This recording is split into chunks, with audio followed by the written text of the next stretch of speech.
So the process to fix Face ID and passcode missing on iPhone is quite simple.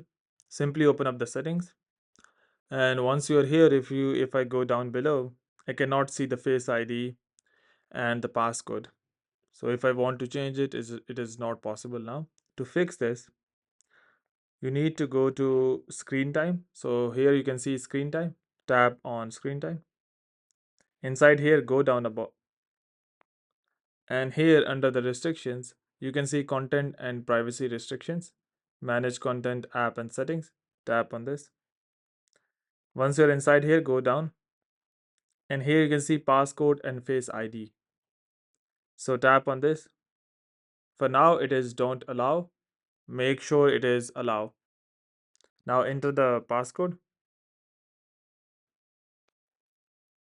Go back, go back, again go back to the settings.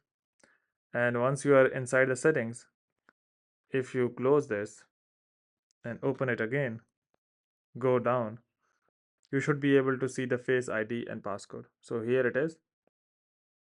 Again, enter the passcode, and here we are.